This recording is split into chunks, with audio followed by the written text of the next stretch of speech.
this is the way to do it, or one excellent way to do it. You got to really speak up, Josh. Can you guys not hear me? I'll speak a little louder. How about that? Louder.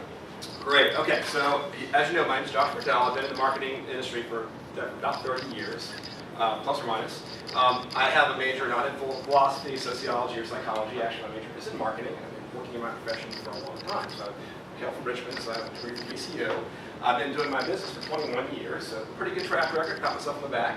And we're really a broad marketing firm, but today, what does marketing mean? I mean, if you're not doing digital marketing, if you're not here, then you're really not marketing, because this is where marketing is right now. Just like Mike was talking about his kids. Of course, that's not my contract to help him connect with his kid, but I'll be Mike. But the point Mike was making is that it's not just millennials that are here. It is your customers and your prospects that are here. So that's why I think what I'm going to tell you today, or give you some basics on, is really relevant. So we do specialize in website development and digital marketing and that type of thing. So what I thought you can't see the topic I cut off there, but these are some brands of companies, just to kind of set the atmosphere of firms that we work with, develop their branding, done their website, done their social media, done their marketing, et cetera. So in different industries, nonprofit, technology, services. You can flip the next one, legal services, insurance, financial, contracting, medical. You can flip over to the next one. Human resources to retail, and we've really pretty much done it all. And one more time, and okay.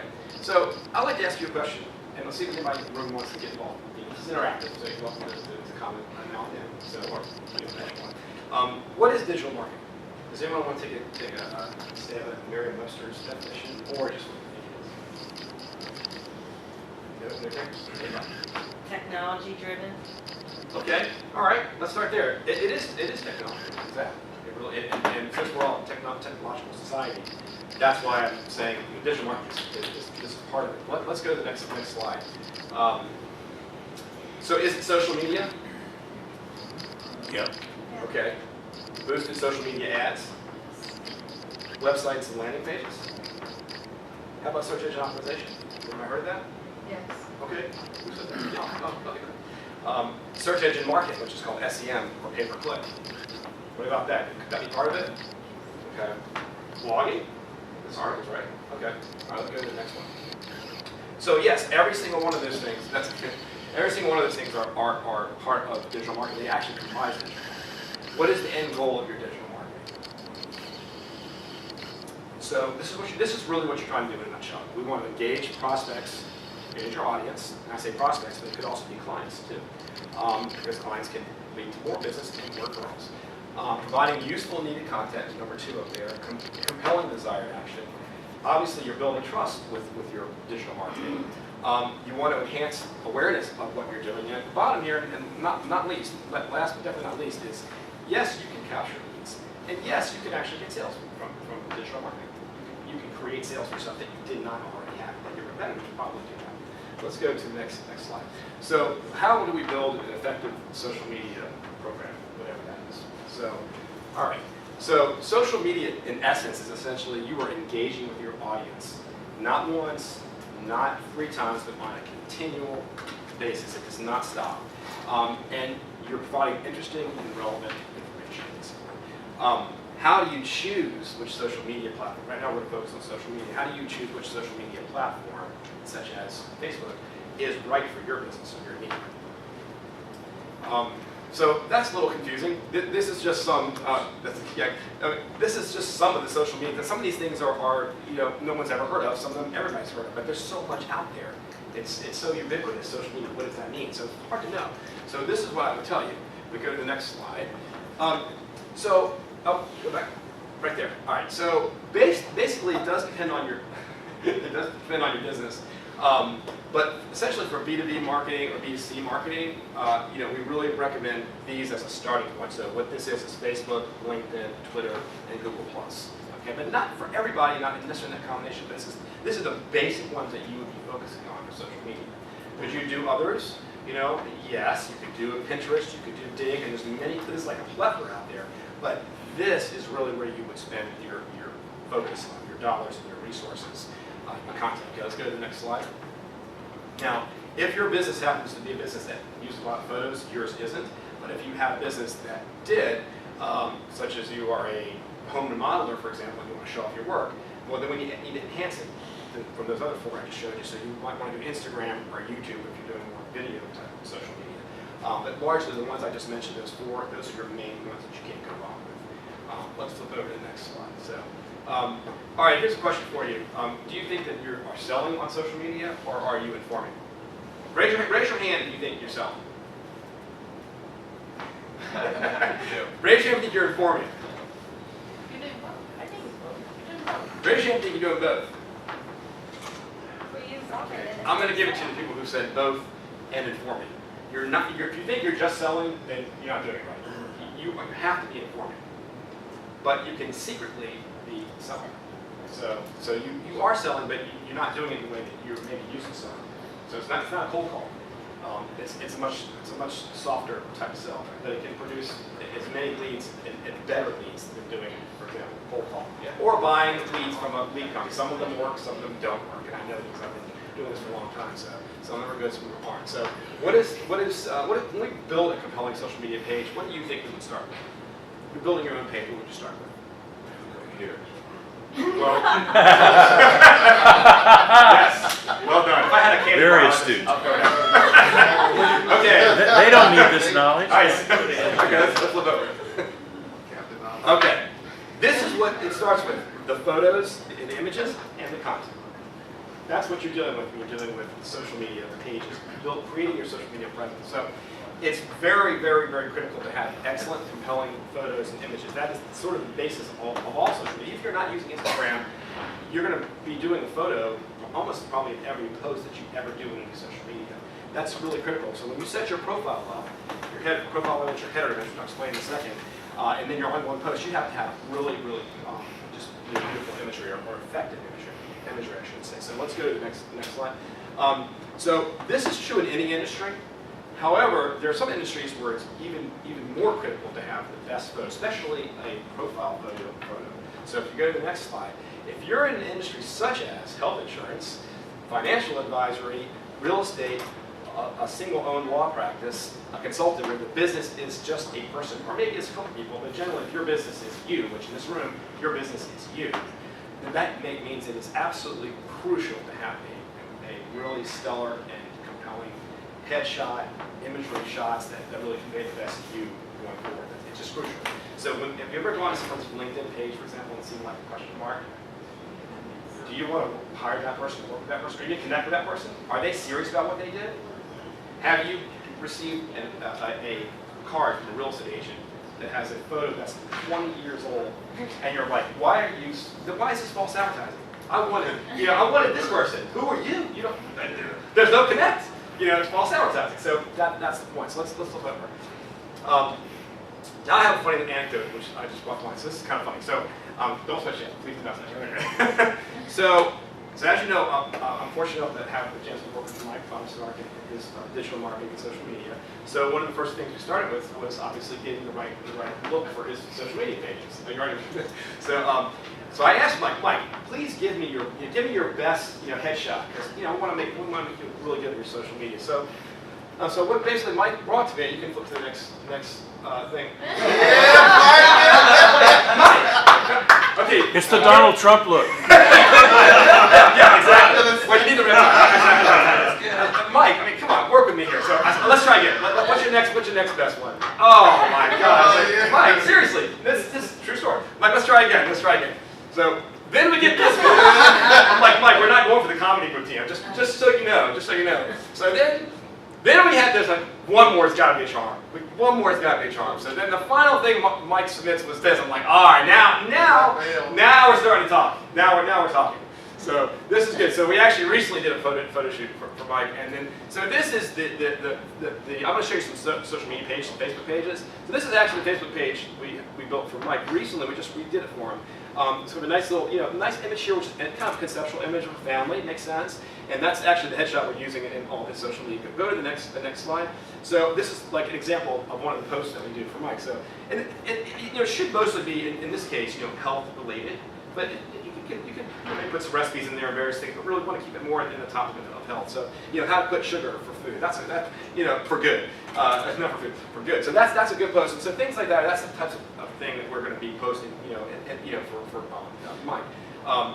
So what I want to show you here is this is actually the Google Plus page. Okay. So remember I said before, Facebook, LinkedIn, Twitter, and Google Plus. That's like your foursome right there. So this is Google Plus, and you'll notice I have the exact same, header image here because you want it to be consistent across all your marketing. And this is your marketing. You're doing social media. It's social media marketing. And we've got here's the same article. So everything, all the articles are going, and posts are going on the same platform, on different platforms, the same information being reinforced over and over again. Okay.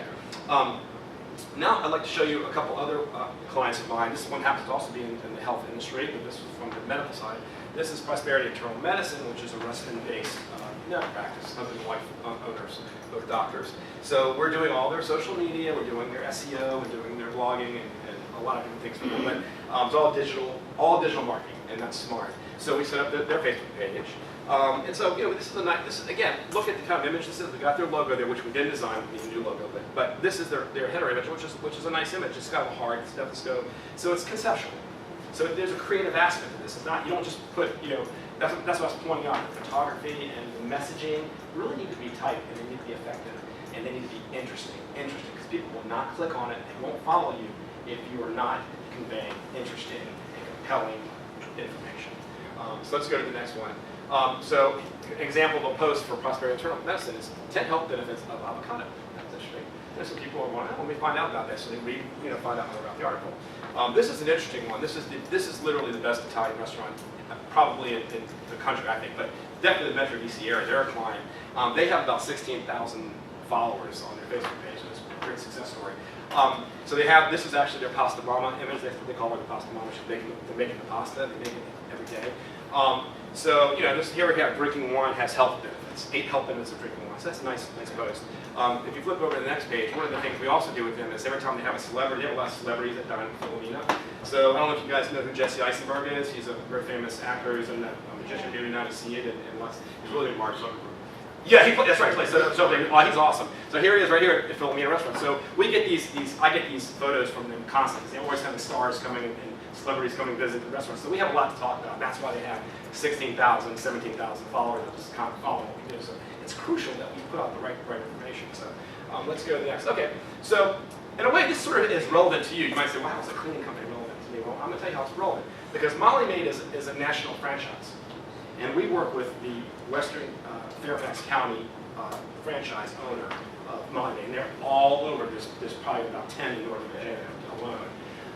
And so they have a very unique scenario because they have to do their own things. The corporate office is not really giving them enough support, and they're not doing the right things really. That's not all I'm saying here. I'm just saying that they have their own model and their own box that they have to market from. So that's why they came to me to help them stand out from the other cleaning companies and even stand out from some of their own companies that they're competing with. So this is their Twitter page. So we came up with this. It's kind of a clever little thing. We're made for this. Made and kind of things. So again, it's kind of interesting. It's compelling. How to clean your shower head with vinegar. Who knew? I didn't know that. go to the next one here. So we also work with Alexandria Pest Services, which is a pest control company based in Alexandria, of course, but they work with firms from Baltimore down to Fredericksburg, based in their companies. So, again, just give you an idea of spring cleaning against against pests. How do you do your spring cleaning to combat pests? Again, this is what it's about. It's constant posting.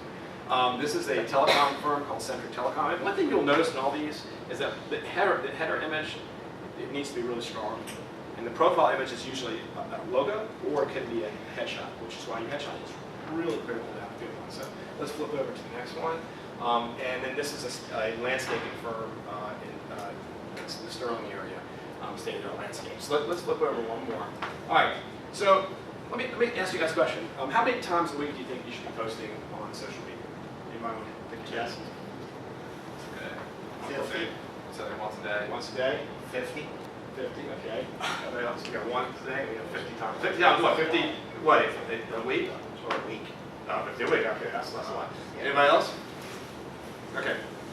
So, what we it basically does vary based on your industry and your goals, but we recommend for clients twice a week because we find that it's generally adequate to create a pretty good impression with your marketplace and have enough information out there for general businesses and general industries.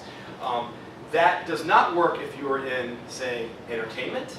Maybe you are the Twitter-in-chief in politics, or media and journalism. Okay, you're a journalist once a day, not or twice a week. That's not cut it. So certain industries have a lot of sort of high-touch requirements with their audience, and then you're going to be tweeting maybe 50 times a week, and maybe you'll be tweeting 3 or 4 times a day. Well, it depends a lot on the platform too, right? It can, because, for example, you were probably going to say this, but Twitter is a platform that lends itself for constant short blasts all the time. But that doesn't mean you can't use Twitter along with your other social media, even if you're just doing 2 or 3 times a week. It's okay. Right. But you're correct. Twitter is really designed for a lot of heavy posting on a daily basis. So that's a good point. Can you advertise on Facebook and other social media platforms? Don't go yet. Let me just answer that. Yes or no? Do you think you can advertise? Yes. Okay. What about LinkedIn? Can you advertise there? Okay, you can. It's new. LinkedIn is very new. Facebook is not going to be doing it in a long time. But if you flip over, so of course you can do it. And what it is typically called, from a standpoint of social media, it's called the boosted post or the boosted ad. Why is it boosted? Because you literally boost this ad out, and it could even it can start from a regular post that suddenly becomes an ad because you boosted it. You push it out to people who did not ask for that and are not already connected to you or who don't already like your page. Thus, it's called a boost, and that is how you advertise. So you pay for that, but you don't pay that much actually. It's highly affordable. Now, when I say affordable, keep in mind a good boost needs to be well designed and interesting.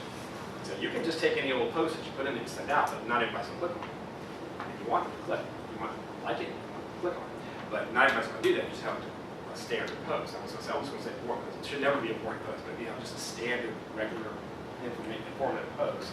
And you boost it, which Facebook will have to take your money, so you can boost it. It may not be as effective, but what won't be as effective is if you actually design and strategize what type of boost you want out there. Animation, something clever, something controversial even. An image that people see and they're like, what's this? That's what you want. And that can work really pretty much in any industry. They're highly targeted. You can target, this is the amazing thing about Facebook and all of the social media is that you can target a very, very tight geographic area, and you can target based on incredible demographics, because we give them the information. I put all of my personal information on Facebook, not all of it, but a good bit of it's there. I don't mind because nothing's really private anymore anyway, so it's there, and I use it for wherever, amongst friends and whatever, so that Facebook knows a whole lot about me. And that's why marketers, or people who are targeting that, i.e. you can really target who you want to talk to very, very, exclusively, in a very focused way. It's also, the boosted post is great for Facebook promotion. That's primarily what you see it. You do see it on LinkedIn. I think LinkedIn it's lesser, it's more of a, not experimental, but it's in the early phases on LinkedIn, but it works pretty much the same way. Let's go to the next rate. So basically, it's an excellent way to generate more posts, more post likes, like when you put a post out, I like your post. But then also, even better, I like your post, but I also like you, and I like your page. So now I'm going to like your page, where the post came from, the originator of the father and the son. And then, it is also a great way to get more followers. People are actually, they're tracking. They don't just like it, they're actually following you. They're following everything you do. And then that can lead to leads, which further can lead to sales, actually. Can you go back one more time? Okay, sorry. So, with the boosted post, you could actually have a standard post, which is fine, but you can also use interesting design, animation, videos, animated graphics. There's all kinds of really crazy stuff you can do to help people like it, click it, and become followers. So, catchy themes are really a plus when you're doing boosted. Okay. So this is what I wanted to give you. I remember I mentioned about the demographics, right? Okay. So I happen to be a musician, and I frequent Guitar Center now and then. But I also have liked their page too. But even beyond that, I've liked a lot of things that say, hey, this guy is into music, because it's all over. It's in my profile. So this, you can see right there, it says sponsored. Okay, so this is a sponsored ad for speakers, and you can actually click this right here, which we can do. Yes. Are you changing the? Yeah. Hang on. Okay.